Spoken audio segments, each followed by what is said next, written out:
know that Samuel Smith has been called as our first missionary. And he doesn't have a companion. He doesn't have a time length of service. Samuel Smith's first mission is 3 days.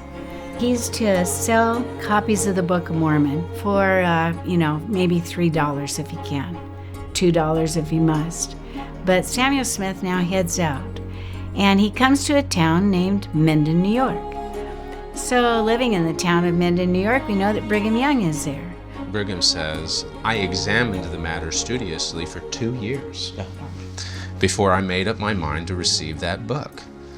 And when he did, he said, I knew it was true, as well as I knew that I could see with my eyes or feel by the touch of my fingers. And had this not been the case, I never would have embraced it. So Brigham does eventually commit. And as I say, when he commits, he's all in. And he really is for the rest of his relatively long life. It's on April 14th of 1832. A guy named Eliezer Miller comes along. He's been one of the missionaries working in Pennsylvania. And he baptizes Brigham Young. Brigham has come from 2 miles away to a stream near Minden, New York. It's a snowy day. Ooh. We know what that's like. Yeah, exactly. I think about this and I think these are a different species. Members of the Church of Jesus Christ of Latter-day Saints represent a faith practiced by millions, a faith which has also inspired its share of controversy. I think if you look at Brigham Young's whole life, well, it's a conundrum. I'm Camrey Bagley Fox, and together with John Wilson and Professor Daniel Peterson, we work to uncover unexpected twists in the character of a man that we thought we already knew.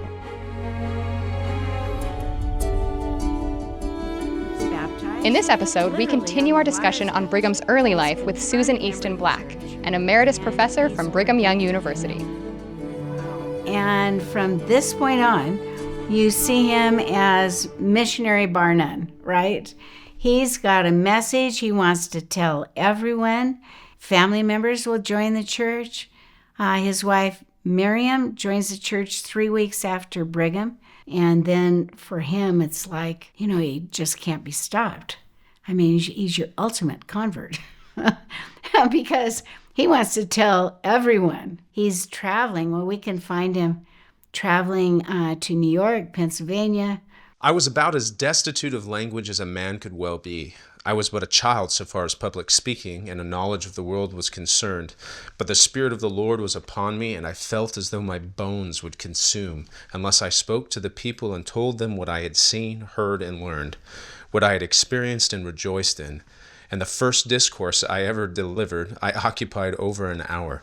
I opened my mouth, and the Lord filled it. Isn't it different to contemplate the slow, steady way in which he converted to the gospel, with the fire, the zeal that just overcomes him once he's made the commitment? I think that's interesting. I also think it's interesting the similarity between how he's talking about how he's not a public speaker and he doesn't have education in that area of language. And we see the same thing with Joseph. And I also think it's kind of an interesting contrast with our church leaders today who by and large are pretty well educated, right? That when the resources were available to them, they were able to incorporate that. His background is working with his hands. He's very good, apparently unusually good, but he's not a well-educated man. He's not an eloquent speaker. Although I remember the question being put to Arthur Henry King, who was a British convert to the church, very well-educated, Cambridge grad, all that sort of thing. Eventually ended up teaching at BYU after he joined the church late in his life, but he was asked who he thought the greatest prose stylist in the history of the church was.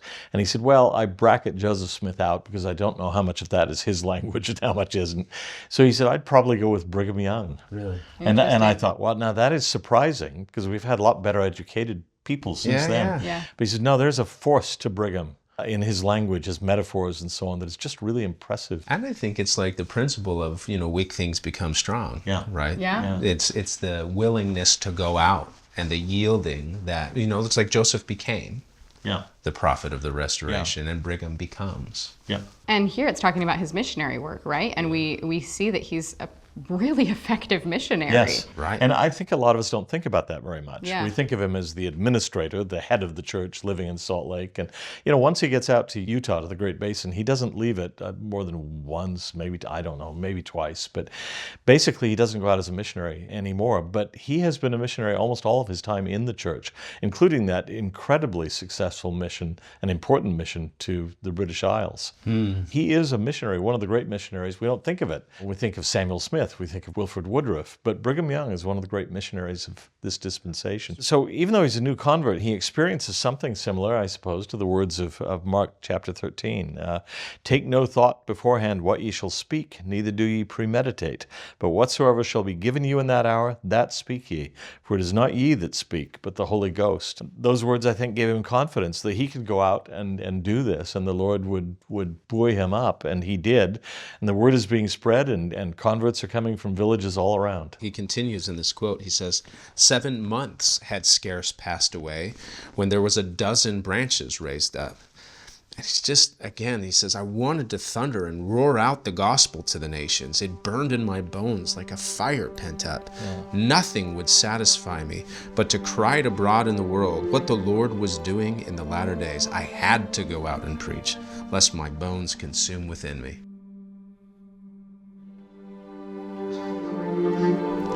Wow. Well, there's one more place that I wanted to show you here, and I think you'll recognize the name on the tombstone. Oh, is this Miriam's grave? This is Miriam's grave. Tragic time for Brigham and for his family. Brigham was out doing missionary work, but that came to an abrupt halt when he found out that she contracted tuberculosis, right? And there was no cure for that those days. And so as she gradually worsened, you see Brigham in a role that I think a lot of people don't imagine him in. He became the doting husband and the father. He prepared the breakfast, he prepared the dinners, he prepared the children in the morning. He took care of everything. She was increasingly bedridden, and despite all their hope, she passes away eventually, and he is devastated. He sells off much of what he has. He stops doing missionary work, and he's got to take care of his 2 little girls. But there's one other thing that I wanted to point out. Brigham was baptized not very far from here in April of 1832. It's almost the same date that we're standing here. It was snowy weather, and so imagine yourself being baptized by immersion outdoors in weather very much like this. I know you're enjoying it right now, but think about being wet, okay? Wild. And then, after he's baptized, he comes out and he's confirmed by the water's edge. Now, I don't know if he had a change of clothing. I don't know if he was still in wet clothing. I can hardly imagine it. Well, I love that, because that to me, again, is painting the character of this man who took his time studying it out, but once he knew, and he couldn't wait. Yeah. He couldn't wait. It's like, it's a storm, so be it. That's right. I'm going to get baptized. It shows his dedication to following the teachings of the gospel, the teachings of the prophet Joseph Smith, and so on. He is serious about it. He took a long time to make the decision. When he makes it, he never looks back. You going in, Johnny? I'm going in. Well, to me, that sort of speaks to the fire of the testimony. I think right? it does. Like, he couldn't wait. He had walked. Once he knew. He had walked a considerable distance to get to the baptismal site. Sure. And so it shows something about his dedication. He had spent 2 years studying this. He was serious. Yeah. He was committed, and you see that for the rest of his life. Speaking of fire of testimony, I have a testimony that we should go find a fire inside Right. and warm up. Well said. Come on. Okay, let's go. To the end.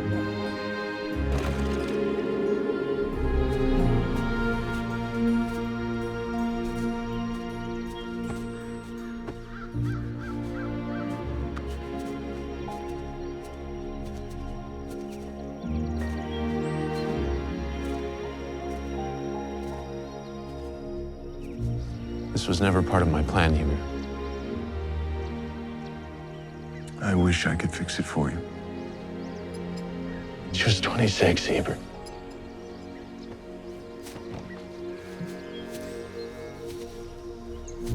Would you still have married her? Knowing that you wouldn't grow old together? I wouldn't change anything.